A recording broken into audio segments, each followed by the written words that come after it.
Oi pessoal, bora para mais um vídeo de quarta-feira aqui da Mini Casa Brasileira. Toda quarta-feira um vídeo novo.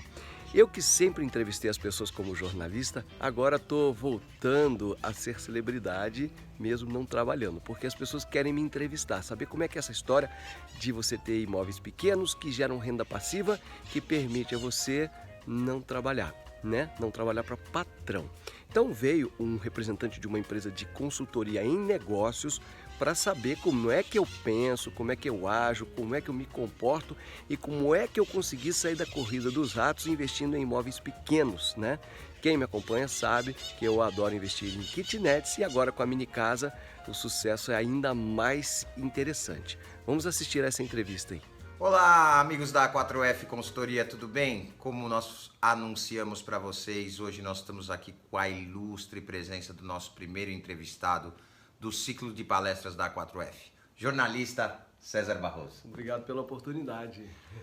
Pessoal, o mais importante da entrevista de hoje é que vocês vão entender determinadas situações que a gente vem falando nos nossos vídeos, que são a transição de carreira, como é que em que momento eu devo seguir por um caminho ou seguir por outro caminho, o que é líder coaching, como é que eu falo num vídeo, tudo isso esse cara aqui conhece como ninguém. E ele vai poder levar para vocês essa experiência de só 20 anos de Rede Globo como jornalista e depois ter mudado radicalmente a sua carreira e tá aí feliz e contente e mais, com sucesso, que é o mais importante. Né, César? Obrigado, muito gostoso. E eu já aprendi que na vida a gente tem que dizer assim, eu sou um bom recebedor. Então eu recebo esse carinho, eu recebo essas palavras aí. E se eu não estiver alcançando ainda, eu vou tentar alcançar. Vamos lá. César, me fala uma coisa. A primeira pergunta que eu tenho para falar para você é: você 20 anos de carreira como jornalista da Rede Globo e aí em determinado momento, o que acontece na cabeça do César que ele define mudar radicalmente de vida, de negócio, de tudo? Me explica um pouquinho esse momento. Olha, André, muito obrigado pela oportunidade mais uma vez. É muito fácil falar sobre isso porque realmente é a minha jornada de vida. E é muito difícil explicar para as pessoas o que é não querer ser um repórter da TV Globo, né? Então, aqui no Brasil, o nosso sobrenome é o nosso emprego, né? É o João do Banco do Brasil, é o Silvio do Bradesco, é o Flávio da IBM, né? Exatamente. Então, como é que o César da Globo vai deixar de ser o César da Globo? É o César do César, né? O César do seu próprio negócio. E isso pesou, isso me retardou por uns 10 anos ter saído, porque com 5 anos de TV Globo eu já queria sair. Primeiramente por aquilo que eu vi e que eu sabia que ia ser a realidade de hoje. Em 2001, 2002, eu percebi que as más notícias não estavam construindo nada. E eu ia atrás da notícia, né? Eu era obrigado, dependendo da pauta do dia, contar detalhes de um crime, aquilo estava me desgastando muito. Fora que o ritmo do jornalista não é o ritmo do corporativo. Um dia você entra às 3 da manhã, outro dia você entra às 2 da tarde, um dia você trabalha às 7 horas, outro dia você trabalha 12, 14 horas, se tem uma rebelião você fica sem comer, sem almoçar, é muito desgastante, né? Tem o glamour de aparecer no vídeo? Tem, mas o pessoal não vê as pingas, né? Que a gente toma, os tomos que a gente leva, de ficar sem comer, ficar sem nem ter um banheiro de casa, né? Ficar fora de casa vários dias, então eu comecei a ver que não era para mim aquilo, né? Aí eu comecei a pensar em produtos de comunicação ligados a boas notícias. Eu tive 2 programas de TV de boas notícias, infelizmente não vende, né? Então você teria que criar uma ONG para poder ter outro tipo de recurso para poder viver da boa notícia. Mas realmente você coloca a boa notícia, as pessoas ainda não estão interessadas na boa notícia como o consumo do dia a dia, né? E aí eu fui percebendo outras possibilidades de negócio que estavam mais à frente, né? Que estavam mais na minha frente. E aí eu fui fazendo o Y na minha carreira. O que é o Y? Desenvolvendo uma segunda habilidade. Foi isso que eu fiz. Então, pessoal, o mais importante desse depoimento do César é que você entenda que qualquer pessoa pode passar por esse momento. De entender que talvez aquilo não seja o valor que ela tem por dentro e que faça com que ela mude, né? Ele falou, perdi 10 anos de vida porque tinha uma situação onde dizia, mas era a Rede Globo, pode ser o que for, pode ser aonde você estiver, se isso não estiver compactuando com o seu valor, você não vai a lugar nenhum, tá? Minha segunda pergunta para o César é que o César é coaching, como eu sou coaching, mas nós somos coaching. E aconteceu um fenômeno que acontece no Brasil, César, não sei se você concorda, mas assim, uma coisa dá certo, o coaching em algum momento deu certo, então hoje qualquer pessoa se diz coach. Nós temos 843 milhões de coachings hoje no Brasil. Chega a ser assustador gente trabalhando como coaching que nunca estudou nem um pedacinho do que é coaching. Então hoje sim eu estou com um coach de verdade, assim como eu, que fui estudar em 1991 coach, imagina. Ninguém nem falava disso. E estou estudando até hoje. Tem gente que começa, não precisa ser coaching, já dá aula de coaching. Como é que você vê essa coisa do brasileiro de bolo caseiro?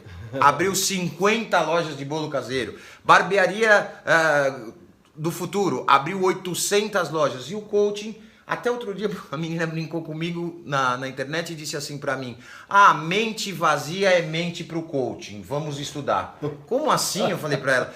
Porque se você tem uma pessoa que não sabe nada, qualquer coaching tá bom. E isso me preocupa e eu pergunto a você, qual que é a tua visão dessa situação? O coaching é bom, o coaching não é bom? Como é que funciona isso? Porque tá ficando pejorativo ser coaching hoje. Eu acho que você hoje tem um termo novo que chama skin in the game, né? Quer dizer, a pele no jogo, o pessoal está usando muito. O que está fazendo a diferenciação de um coach para outro, de um mentor para outro? É o skin in the game, que significa o seguinte, o cara foi lá, viveu aquilo, experienciou aquilo, então ele tem base para falar. Hoje tem muito coach que está sem dinheiro para pôr gasolina, está sem nenhuma oportunidade de mercado, não consegue arrumar um emprego, então ele vai ser coach. Então ele depende de que você acredite nele para que ele acredite nele, para que ele consiga deslanchar. Então, claro, você não precisa... não é porque a pessoa tem problemas que ela não pode ajudar. Não é porque um psicólogo tem problemas pessoais de relacionamento que ele não pode ser um bom psicólogo. Mas é muito importante você ver, poxa, a pessoa não deu certo até hoje. E aí, de repente, ela vira coach, né? E essa necessidade que o brasileiro tem de iniciar um novo negócio, copiando os modelos que estão aí, quer dizer, agora já tem barbearia fechando, de repente nunca tinha barbearia, agora todo mundo tem barba para todo mundo, né? E isso na Globo era muito comum. Quando o Globo Rural falava que milho estava com preço bom, todo mundo plantava milho, a outra safra tinha excesso de milho, o pessoal tocava fogo no milho. E aí chinchila, e todo mundo produziu chinchila, aí o escargot, que depois virou aquele caramujo, que é tudo das pessoas irem. O que acontece? Quando não se tem barreira de entrada, todo mundo entra. Então, se hoje você resolve fazer uma barbearia e gasta só 10, 20 mil reais, você tem que saber que o outro ali na sua rua, em frente a você, vai abrir uma barbearia também, porque não tem barreira de entrada. O que é barreira de entrada? É o obstáculo financeiro para você entrar numa história, né? Você não tem que construir um prédio. Você põe um forninho de pizza na sua garagem, você vira uma pizzaria. É muito bom, você vende para o bairro, ganha dinheiro, mas e se mais alguém abre uma pizzaria, já divide a sua clientela, né? Então, eu vejo hoje essa história do coach como uma história perigosa, porque o coach está abrindo o seu coração e a sua mente para uma mudança, ele tem umas ferramentas básicas e de repente ele abre, mas não consegue encaminhar. Então você vai ficar perdido lá na frente. É muito perigoso. E existe hoje uma tentativa até de governo de tentar controlar isso aí, né? Porque, vamos comparar, nos Estados Unidos um corretor de imóveis é alguém especializadíssimo, que ele te atende com hora marcada, daqui 2, 3 semanas, ele vai fazer um cuidado de trazer a você exatamente o que você procura, conseguir o financiamento dentro das suas condições. É um trabalho completo. O que é o corretor de imóveis no Brasil? É a pessoa que não deu certo em nada. Exato. Em alguns casos você tem um corretor, mas é uma agulha no palheiro você achar um corretor que está realmente dedicado em resolver o seu problema e não o dele. Exato. Que é vender um imóvel qualquer que seja para você. E essa banalização do coach hoje é muito preocupante.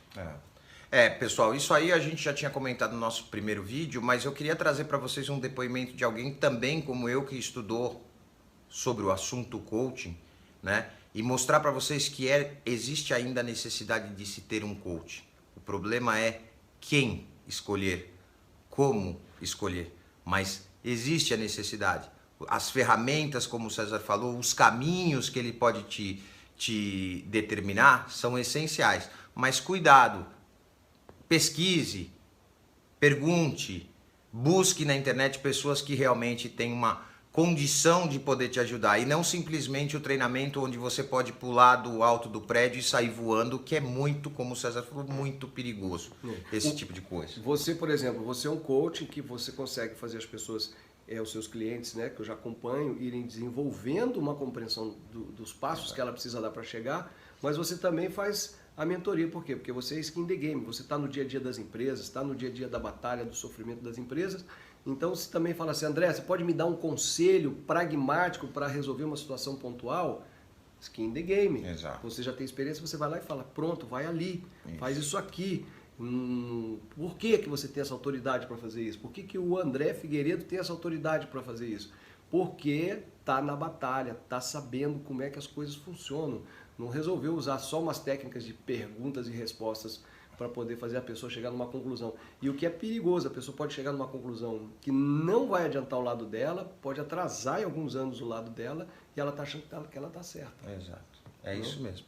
Agora, pessoal, a grande pergunta e a terceira pergunta, eu vou fazer 4 perguntas para o César só, não fiquem chateados, depois ele vai voltar mais para frente, mas a terceira pergunta que eu faço para você, César, é o seguinte: você optou por ser um empresário, né, por ter o seu negócio.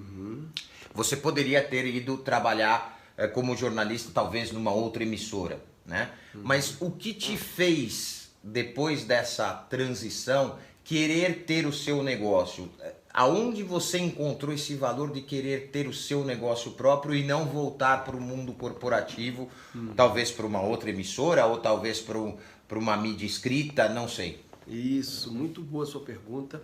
Eu não sei se encaixa em todos os casos, mas eu pela experiência que eu tenho, se encaixa. O que acontece? Eu comecei a trabalhar na TV Manchete do Rio de Janeiro, isso foi em 1988. Na TV Manchete eu fui para o Jornal Globo, do Jornal Globo. Aí sim, eu saí do Rio de Janeiro para ser repórter em Resende. De Resende eu fui ser repórter em Bauru. De Bauru fiz campanha política em Jaú. De Jaú fui para Sorocaba. De Sorocaba fui para Campinas. De Campinas para Sorocaba, onde fiquei 16 anos. E a meta máxima era ir para São Paulo, ser repórter nacional em São Paulo, Rio de Janeiro, nas grandes centros.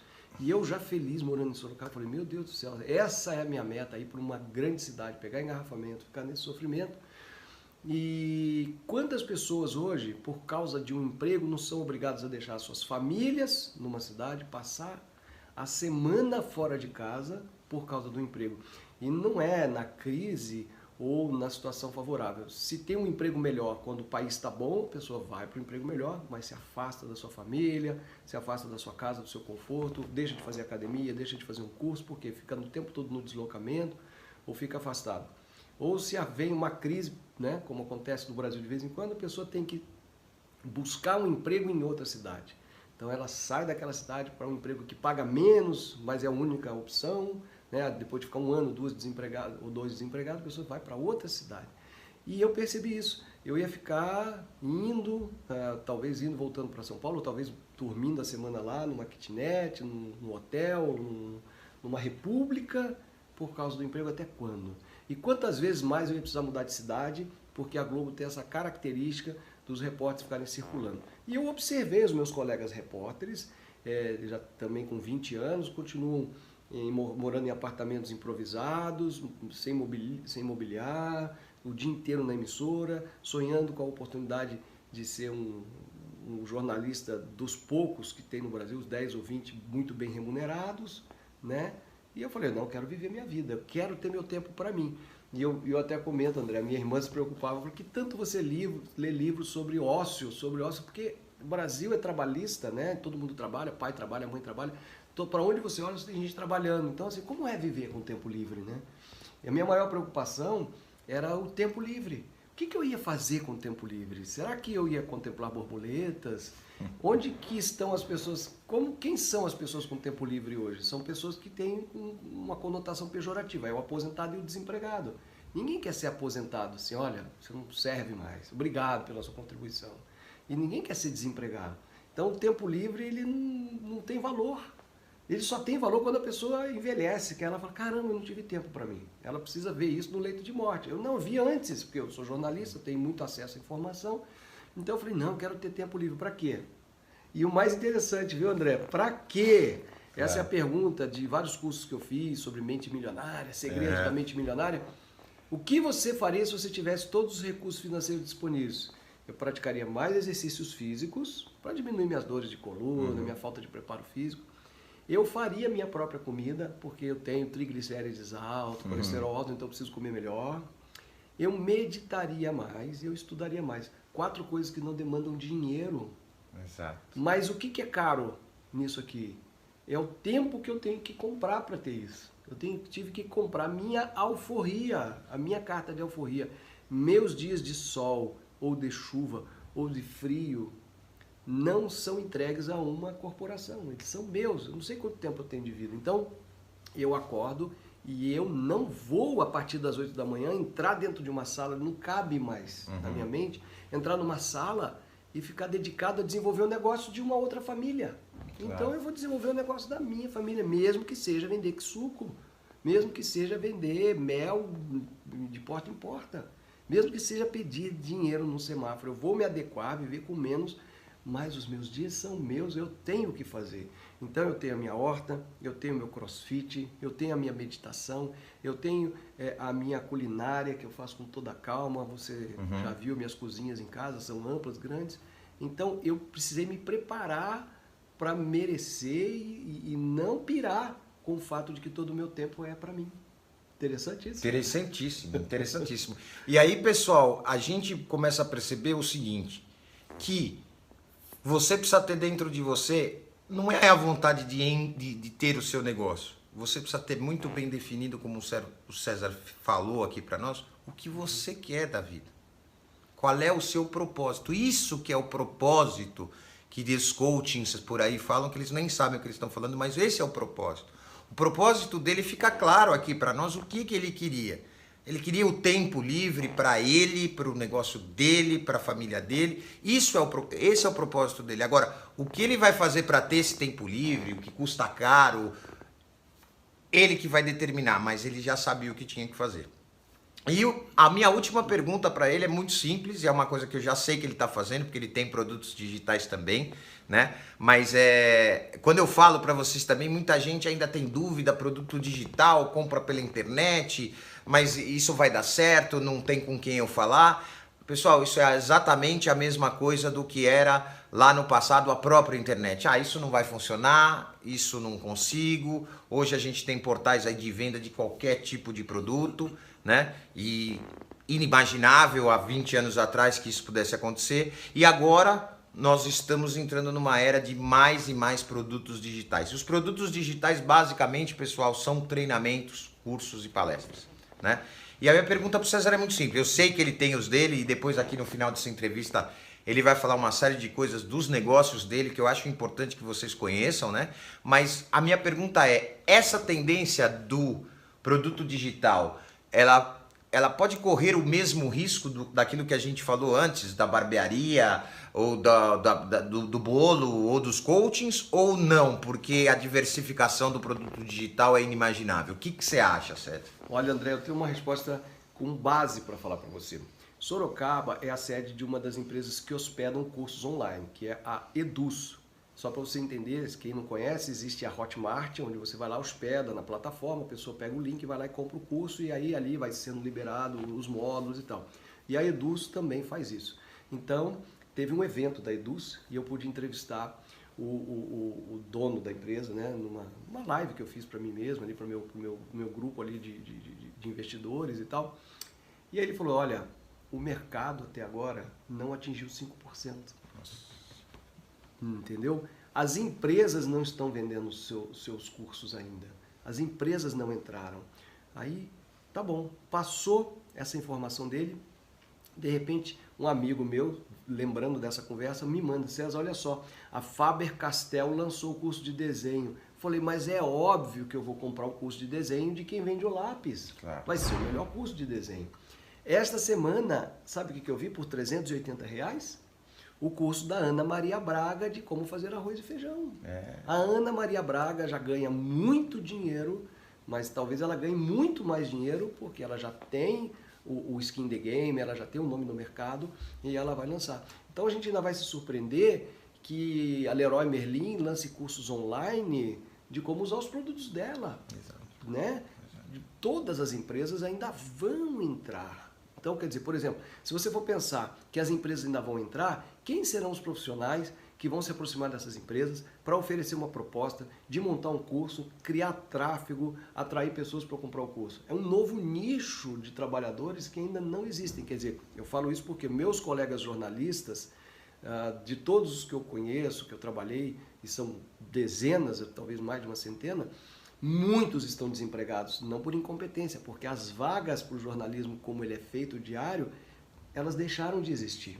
As empresas estão diminuindo. E eles ainda não perceberam que eles já podem estar montando empresas de lançamento digital, ou seja, pegar a expertise que alguém tem e criar o formato para ela ser palatável, para ela ser interessante colocar na internet.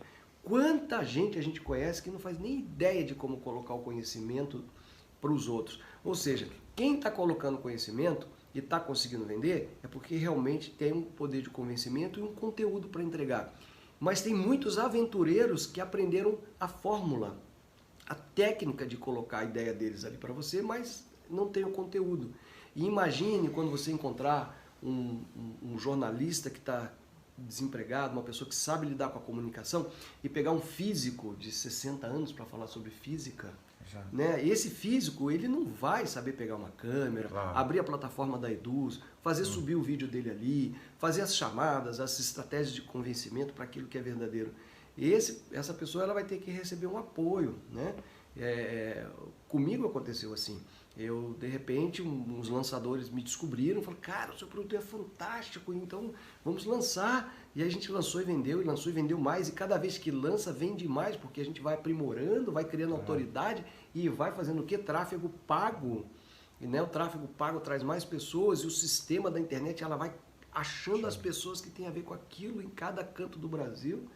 É um universo. Então, assim, para você ter uma ideia, os Estados Unidos têm 1 milhão, milhões de cursos online, numa única plataforma. E aí vai mudando a estratégia, porque, por exemplo, hoje você compra curso, você pode comprar um curso, você segue ali 1 mês, 2 meses, um curso online.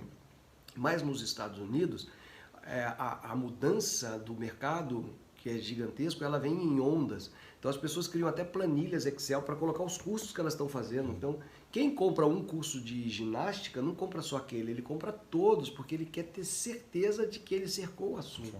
Um curso de culinária, você não compra um, você compra todos, né? E aí diz que lá nos Estados Unidos tem um momento que as pessoas se cansam de ficar fazendo cursos e elas querem ir para ação. Então aí entra uma onda de mentores, que é a pessoa que diz, você quer ter uma construtora? Vai lá e faz assim, assim, assim, assim. Sim. Ela não fica te ajudando a desenvolver a ideia de ter uma construtora. Ela já te dá o plano pronto em uma aula, né? E marca uma reunião de um dia com o mentor e você sai com tudo pronto para ação. Então vem a onda dos mentores, depois passa a onda dos mentores, vem a onda de curso de novo. Não é interessante? É interessante. Então assim, se você hoje, quem tiver com a ideia de entrar no mundo online, nem começou. É isso que a gente está dizendo. E mais uma informação. Eu não acredito, tá? Acho muito estranho. Mas diz que a cada dia no Brasil, 20 mil pessoas passam a ter acesso à internet. São pessoas que vão começar a descobrir o Facebook, vão achar graça em colocar uma foto, curtir, ser curtido. E então, essas pessoas vão estar chegando para comprar um curso, vão descobrir um curso online. A internet ainda não chegou em muitos lugares. Essa semana mesmo falaram, olha, tem provedores improvisados para poder atingir os rincões desse país. E essas pessoas que estão nesses rincões não têm acesso à faculdade, curso técnico na porta, Senai, Senac, SESI, nada. É ali que elas vão, talvez, aprender a fazer um artesanato que vai mudar a vida delas, ajudar a pagar uma conta de luz, uma conta de água, vendendo R$100 de artesanato por mês, entendeu? Então é um universo. Entendi. Então, pessoal, principal hoje que a gente queria passar para vocês era exatamente isso que o César respondeu nas perguntas, que eram a questão do empreendedorismo, a questão do momento em ser empreendedor ou não ser empreendedor, né? E, obviamente, a questão dos produtos digitais. Para a gente terminar, eu sei que o César é um cara que tem um projeto muito interessante, muito legal, eu tenho acompanhado e eu acho que assim, o segredo do momento é a mente aberta. O segredo do momento é pensamento abundante. Então aqui eu vou deixar ele como se ele fosse o dono da 4F e ele vai falar um pouquinho para vocês dessa ideia que ele teve. O projeto é uma mini casa brasileira, essa ideia. E obviamente depois, se vocês quiserem se aprofundar, ele vai também dar os caminhos para vocês de como se aprofundar no assunto, tá bom? Poxa vida, que honra, que bacana. Realmente, André, talvez eu gostaria, eu quero muito que possa inspirar as pessoas, né? Porque muitas vezes você nasce numa família que tem um negócio, uma lojinha, mas você quer fazer outra coisa e aí você nega aquilo que a sua família está desenvolvendo. Tudo bem, aí você sai para trabalhar no negócio de uma outra família. Talvez com um pouco mais de glamour, com um prédio mais bonito, e você ficar iludido nessa história de trabalhar no negócio de outra família. Mas você sempre vai trabalhar no negócio de uma família. Ah, é claro que quando é uma sociedade anônima, é um negócio de muitas outras famílias, né? É. E meu pai, ele já tinha investido em imóveis pequenos, quando em 1950 ele foi morar numa cidade industrial que estava em expansão. Então ele fazia quartinhos, ia alugando aquilo, e eu cresci vendo aquilo. Mas não tinha glamour, eram quartinhos, coisa assim, né? Eu queria ser jornalista. Com 9 anos eu decidi ser jornalista. Então eu fui ser jornalista e fui trabalhar para uma família, a família Roberto Maria, né? Meu pai faleceu, aquela história ficou meio esquecida, só que quando eu comecei a mudar de cidade, de uma para outra, chegar numa cidade e mesmo sendo uma pessoa de nome, jornalista, você não tem um fiador, você não pode alugar um apartamento. Você não tem um fiador com imóvel registrado, você não pode alugar. Você não tem um fiador com 2 imóveis registrados aqui na cidade, então ou seja, já o Resende, Bauru, Campinas, Sorocaba, eu conseguia. Mas depois de alguma humilhação, garantias extras adicionais para alugar um apartamento, o quê? Vazio. Aí eu acabava de mobiliar o apartamento e depois eu ia embora. Aí eu largava a geladeira para lá, dava para o zelador e aquele prejuízo atrás de prejuízo. E eu comecei a observar esse movimento. Então deu aquela conexão com o passado, que dor que meu pai resolvia com aquele monte de quartinhos. Pessoas que chegavam e precisavam, né, ficar. E aí eu decidi, falei assim, poxa, eu não quero mais ir embora de Sorocaba, então eu vou fazer uma kitnet para mim, para eu poder, eu ia e voltava todo dia de Campinas, eu durmo aqui de vez em quando, resolvi esse problema. Só que quando eu fiz as primeiras 4 kitnets, a cidade não tinha, isso foi em 2001, aquilo teve uma procura imediata e com 4 kitnets eu já cheguei a 2/3 do meu salário, porque eu ganhava 3 mil como repórter, com as kitnets eu ganhava 2, então eu pulei de 3 para 5, começou a sobrar dinheiro, eu peguei aquele dinheiro e falei, então vou fazer mais 10. Aí comprei o terreno financiado, fiz mais 10. Aí eu ia terminando a obra, o cara passando reboco, o pessoal já entrando com mala, com tudo, desesperados, pessoas que não conseguiam alugar um imóvel, que estavam indo e voltando para suas cidades há anos, assim, porque o salário não dava para pagar um hotel 2, 3 vezes por semana. Elas precisavam ficar umas 3, 4 vezes por semana na cidade e mal divulgado, né?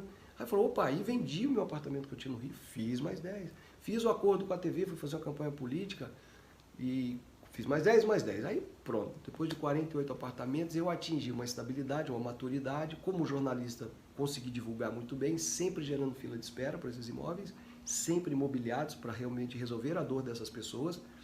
Surpresa, né? Eu imaginei que as pessoas fossem ficar 2, 3, 6 meses. Tenho moradores há 4, 5 anos, não querem outro lugar para viver, né? Um lugar prático, bacana.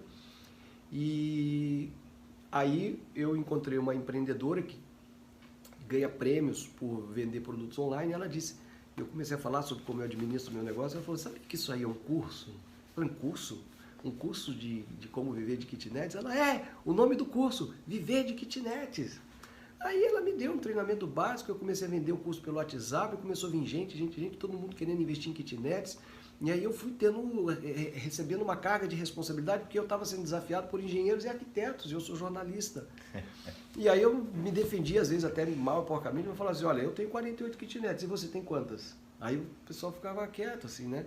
Então eu fui me justificando, por que um cara que não é arquiteto e não é engenheiro tem 48 kitnets? Porque eu sei perguntar, eu sei esclarecer minhas próprias dúvidas.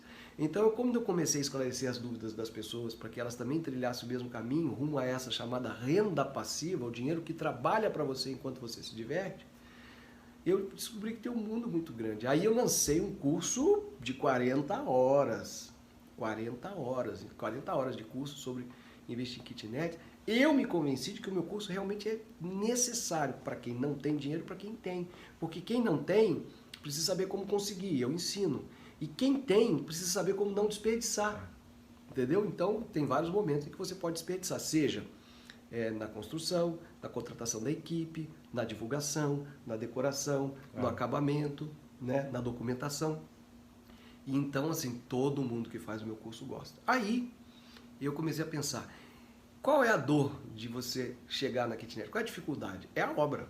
Porque se você, por exemplo, abrisse uma caixa que chega pelo Mercado Livre e essa caixa ela virasse um apartamento, você ia fazer tudo, porque você ia ganhar ali R$500 de aluguel. Então eu falei assim, então tá bom, eu vou fazer uma caixa que você recebe pelo Mercado Livre. Você pega essa caixa, põe ali e ela rende R$500 no mínimo. Você põe 2, você tem 1.000, você põe 10, você tem 5.000 e com aquele dinheiro, ela é um multiplicador de dinheiro, você vai morar onde você quiser. Então vale a pena você vender sua casa, comprar essas caixas, botar essas caixas onde você quiser. E por que ser transportável? A gente fala, por exemplo, uma indústria que chega numa cidade, uma Petrobras. Muita gente perdeu dinheiro com imóveis físicos de alvenaria em Rio das Ostras, em Macaé, porque a Petrobras chegou, a cidade explodiu, as pessoas construíram 30, 40, 50 kitnets, a Petrobras caiu na Lava Jato, saiu, está lá vazio. O público da cidade não consegue dar conta de ocupar aqueles imóveis. Se eles fossem caixas transportáveis, a pessoa é pegada ali, para onde está indo o movimento? Opa, uma indústria chegou lá no interior de Minas, ou uma nova faculdade, uma grande universidade chegou numa outra cidade. Vai lá, nem compra o terreno, aluga e põe sua renda ali, né? Então, assim, eu fui desenvolvendo mais skin in the game. Sim. Eu tenho meu canal do YouTube onde eu explico, olha, eu penso assim, capítulo 1, olha, eu achei o terreno, é só mato, eu vejo pronto. Olha, vou ligar a luz, vou montar um condomínio aqui. Qual capítulo que eu tô? Pronto, ficou pronta a primeira. Qual é o próximo vídeo? Vou divulgar. Qual é o próximo vídeo? Alugou, né? Retorno, já está se pagando. Então, assim, é uma experiência que eu estou vivendo para que as pessoas falem assim, nossa, ele trilhou o caminho, vou fazer igual. E aí a gente vai juntando pessoas com essas afinidades, né? Sensacional.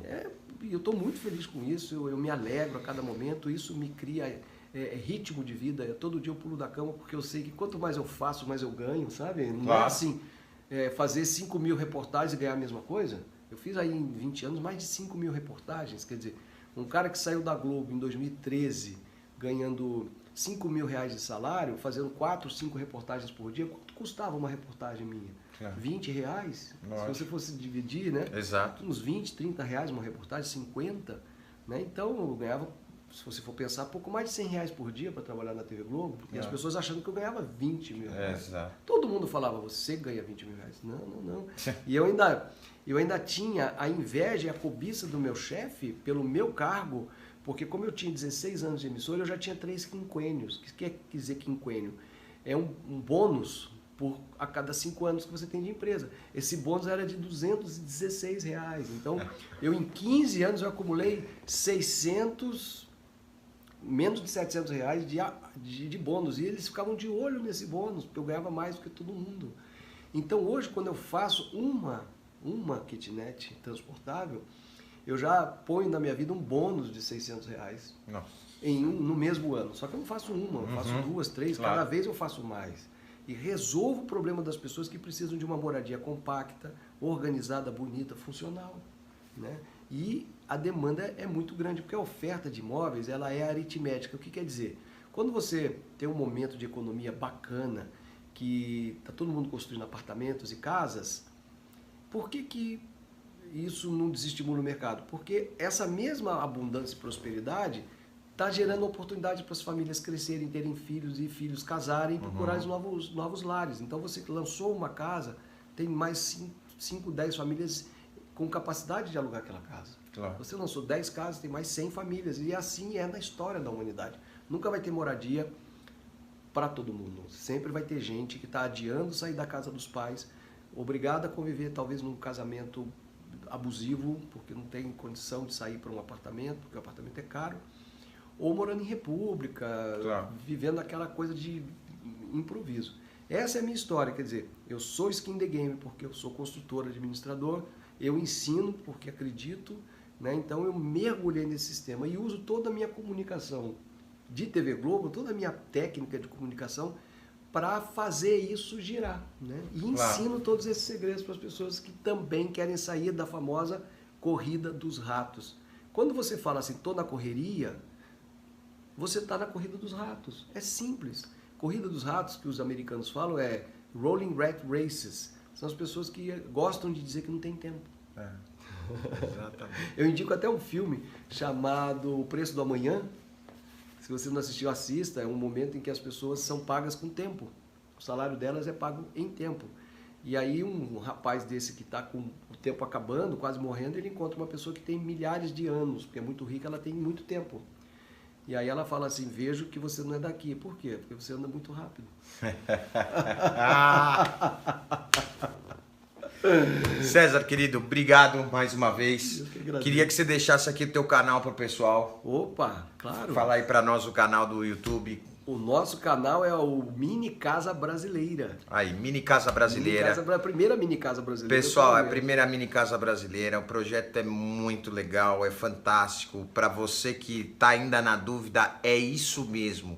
É uma kitnet transportável, ou seja, você leva ela para onde você quiser, tá? Que o André tá falando então do projeto. Vem aqui conhecer, André.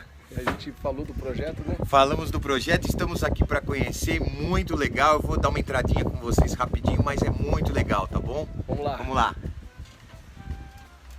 Olha que gracinha. Olha aí, pessoal, que legal. Olha, dá uma olhada aqui, ó. Vou entrar um pouquinho mais pro fundo, você vai ver todo o kitnet já mobiliadinho, todo arrumadinho. Muito legal, né? Quantos metros quadrados tem esse kitnet? Muita gente não acredita, mas aqui tem 9 metros quadrados. É muito legal. Vamos fazer uma caprichadinha no vídeo? Dá uma olhadinha no vídeo com musiquinha pra você ver como é que fica encantador. Vamos fazer agora a arte do encantamento. Solta o vídeo.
César, quem que você acha que pode vir a morar aqui num kitnet como esse? Qualquer pessoa que esteja no perfil minimalismo, que é o futuro, é você viver com o necessário, mas com elegância. Então por isso que a gente fez muito capricho no acabamento, no homestage, entendeu? Não é para quem realmente tá assim, eu tô na pendura, não. É para quem acha que a vida é para ser vivida fora de casa, com os amigos, passeando, viajando, fazendo curso, praticando esporte, chegar em casa só para se refazer e se refazer com qualidade. Muitíssimo obrigado, pessoal, mais uma vez. Não se esquece, produção tá me pedindo ali. Deixa seu like, se inscreve no canal da 4F e ativa o sininho, tá bom? Até a próxima sexta-feira, muito obrigado. Tchau, tchau. Tchau. Obrigado você que assistiu a entrevista até o final, espero que você tenha aprendido alguma coisa, espero poder compartilhar, aguardo seu comentário, sua sugestão, aguardo sua visita também, se inscreva no canal, deixe seu comentário, dê o seu like, vamos seguir juntos rumo à renda passiva, você também, eu posso te ajudar nisso. Um abraço do César Barroso.